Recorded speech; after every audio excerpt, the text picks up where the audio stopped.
Salut, on est Drop Dead Chaos et on est avec vous sur BGP Music Live. Merci Drop Dead KO. Alors, je vais vous présenter très rapidement parce que normalement avec nous, vous êtes connus. Donc, vous êtes un groupe de métal alternatif qui a été créé lors du premier confinement en mars 2020. Et c'est à ce moment-là on a commencé à vous partager la première fois. On était sur les barrières de votre premier Hellfest, on était sur les barrières à la maroquinerie. En gros, si vous ne connaissez pas encore Drop Dead, c'est que vous venez d'arriver et bienvenue. Donc, ma première question, j'ai quand même rebossé l'interview en essayant de repartir de zéro, d'avoir un point de vue objectif. Les gens donc, qui ne vous connaissent pas encore, il n'y en a pas beaucoup, ne le savent pas, mais si je dois donner plein de groupes d'où vous venez, il y a Sirène, il y a Black Bombay, Betraying, Smash It, etc., etc. On vous a beaucoup qualifié de super groupe et j'ai lu que c'était un truc qui vous plaisait pas tant que ça. Pourquoi ? Personnellement, moi ça me Ouais. va. Je crois que c'était Renato qui avait répondu. Ah ouais, peut-être. Non, moi parce que c'est sans prétention, c'est un peu ça du coup, vu qu'on avait tous des groupes un peu plus ou moins connus qui avaient déjà beaucoup tourné avant. Donc nous qualifier de super groupe si vous voulez, pas de problème. Oui, puis à la base c'était même pas prévu pour durer.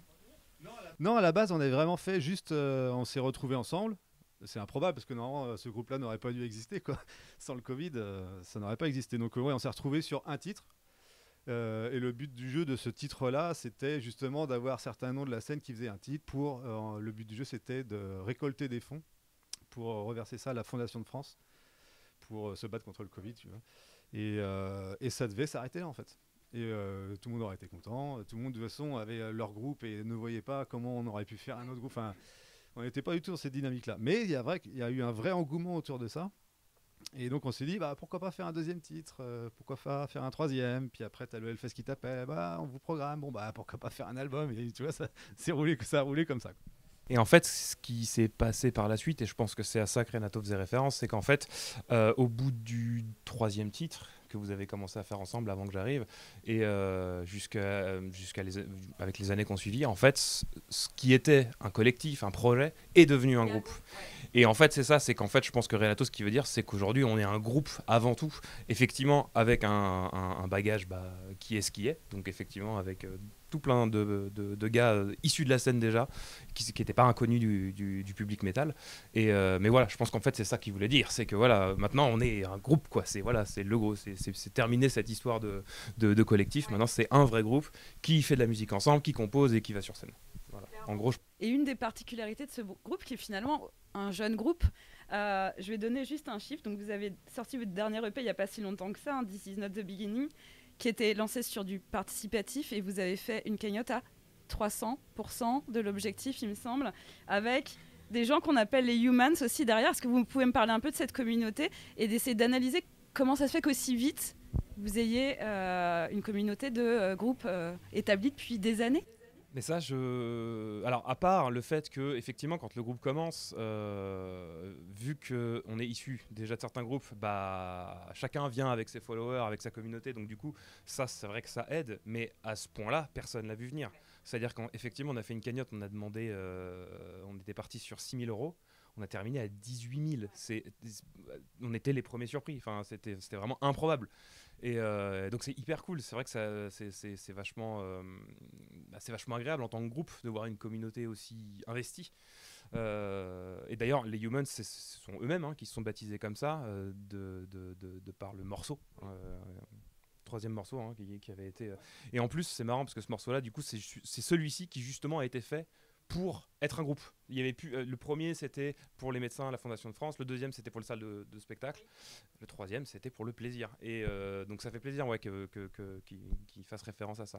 Et après, pourquoi, je sais pas. Je saurais pas l'expliquer. Je sais que nous, on essaye de rester quand même assez proche de la commu. On essaie d'être actif sur les réseaux, mais pas que. On a aussi monté un Discord. Pour essayer de rester en contact avec ces gens-là. Peut-être que ça aide, peut-être que ça participe effectivement à leur envie de nous soutenir. Maintenant, on va pas se mentir, je pense que s'ils font ça, c'est parce qu'ils aiment bien la musique qu'ils entendent, et voilà, et donc ça c'est cool, quoi. Ça pour me permettre de faire le lien avec où on est au Hotfest. On parlait déjà de vous l'année dernière sur le Hotfest, ça nous semblait une évidence que vous seriez là, et pourtant j'étais pas dans la confidence. Dans l'EP, en fait, il y a 2 inédits et 3 chansons qui sont remasterisées, etc. Et il y en a une qui s'appelle Redman. Comment a été créé ce morceau et comment on peut faire le lien justement avec le Hotfest? Pourquoi vous avez choisi de garder aussi ce morceau pour l'EP? En fait, on voulait faire un remix électro d'un de nos titres. Et donc, on a cherché ce qu'on pouvait faire. Et c'est DA qui a fait toute la version électronique. Et du coup, donc, il a choisi de faire ça sur Rain Man, qui était déjà une chanson qui lui parlait particulièrement. Et c'est vrai qu'on lui a donné carte blanche. On a fait vas-y, on veut des riffs black metal et de la techno. C'est vrai, c'est exactement Et ça. voilà. Et du coup, il a fait ça. Et ça tue. Ouais, ça tue, clairement, quoi. clairement. Ouais, ça a clairement sa place sur. Comme je disais auparavant à Raph, c'est vrai que sur un album, c'est vrai que tu essaies de faire un truc un peu plus. Pas taillé, mais on va dire. T'as un peu moins libre de faire ce que tu veux. Et on s'est dit, bah voilà, sur les albums, on est sérieux, entre guillemets. Et sur l'EP, c'est une récréation, on fait on se fait plaisir et puis pas de barrière de quoi que ce soit. Et c'est pour ça que notre EP en fait a 5 titres qui sont vraiment tous différents les uns des autres, quoi.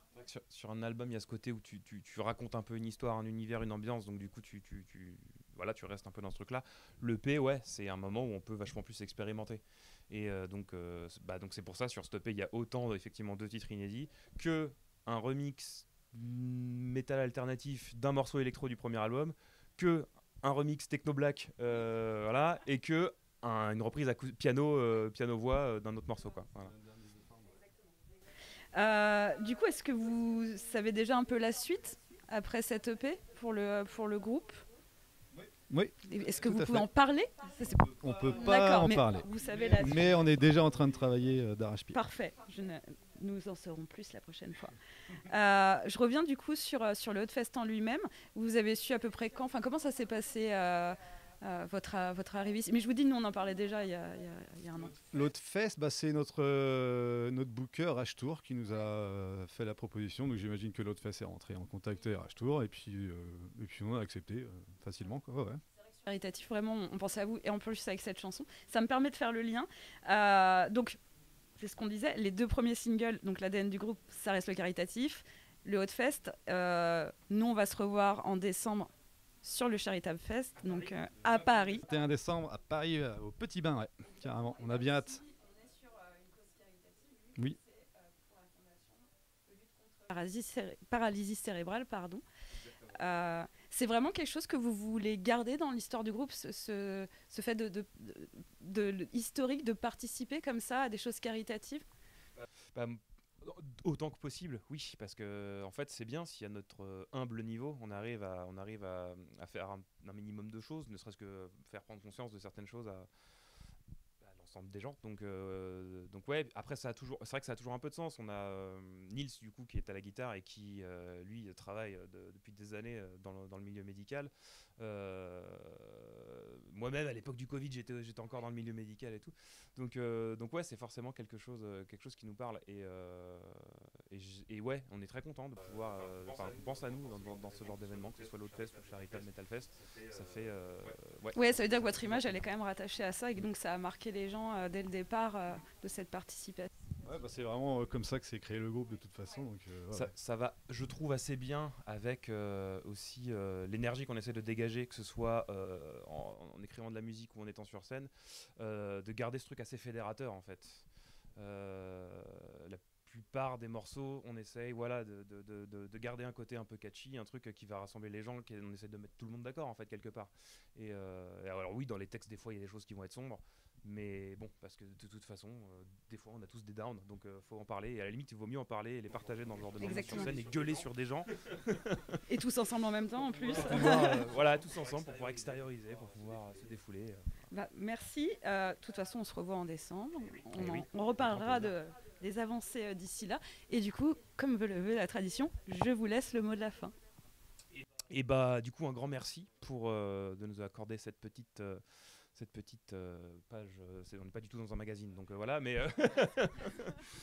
non mais un grand merci à ça, merci pour ce que vous faites, parce que c'est comme ça, c'est en parlant des groupes, en se bougeant en festival, que vous arrivez à faire vivre la scène. Je dis vous, les médias médias, mais voilà, les gens qui nous regardent aussi, merci à vous, continuez d'aller voir les groupes, prenez vos préventes. Ouais, N'oubliez pas, parce que c'est important. Exactement, allez aujourd'hui, au merch, post-Covid. prenez vos Pour préventes. les orgas, c'est vrai qu'ils aiment bien prendre Ouais. les préventes. C'est ouais, vrai, ouais. c'est vrai, c'est vrai. Surtout. Donc voilà. Bah, merci.